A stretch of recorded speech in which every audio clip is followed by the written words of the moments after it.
चंद्रपुरात खासगी शाळा विरोधात राष्ट्रवादी काँग्रेसचे आंदोलन। खासगी शाळा विरोधात राष्ट्रवादी काँग्रेस शरद पवार गटाच्या वतीने आज मंगळवारी चंद्रपूर शहरातील गांधी चौकात आंदोलन करण्यात आले।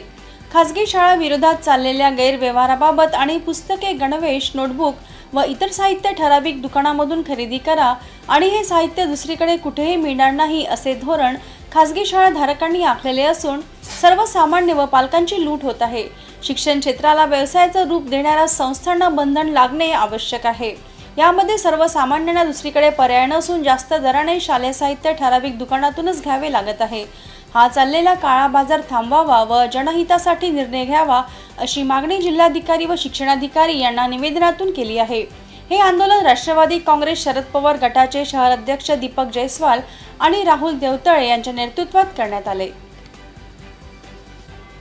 हे राष्ट्रवादी काँग्रेस पक्षाचं जे आंदोलन आहे ते प्रायव्हेट शाळेमध्ये ते घोळ माजून ठेवलेलं आहे आणि आज जे सर्वसाधारण मुलांना न परवडणारे ड्रेस, त्यांचे शाळेचे पुस्तक, त्यांचे बूट हे सर्व एकाच दुकानातून खरेदी करण्याची त्यांची जी स्कीम आहे आणि याच्यामध्ये जवळपास 20 ते 30% त्या शाळेचं कमिशन आहे।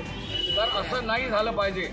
आमचं या जिल्हाधिकारी आणि शिक्षणाधिकारीला या धरण्याद्वारे विनंती आहे की हा प्रकार थांबवला पाहिजे, कारण की सर्वसाधारण व्यक्तीला न पुरवणारा आहे आणि आपण ही जे अराजकता चालू आहे शिक्षणामध्ये ते थांबवली पाहिजे।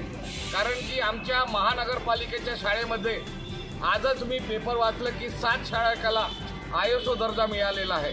आमच्या महानगरपालिकेच्या शिक्षणामध्ये आम्ही मोफत मुलांना 2 ड्रेस देतो, पुस्तकं फुकट देतो, बूट फुकट देतो, दुपारचं जेवण फुकट देतो आणि शिक्षणात सुद्धा फुकट देतो।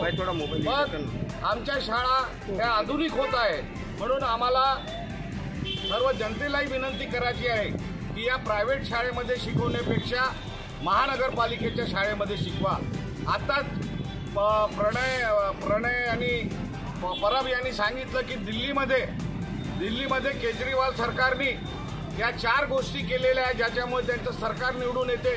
एक तर त्यांनी पाणी फ्री दिलेलं आहे, एज्युकेशन फ्री दिलेलं आहे, हेल्थ फ्री दिलेलं आहे आणि लाईट बिल 200 युनिटपर्यंत फ्री दिलेलं आहे। दिल्लीमध्ये जर हे होऊ शकते तर महाराष्ट्रात का होऊ शकत नाही।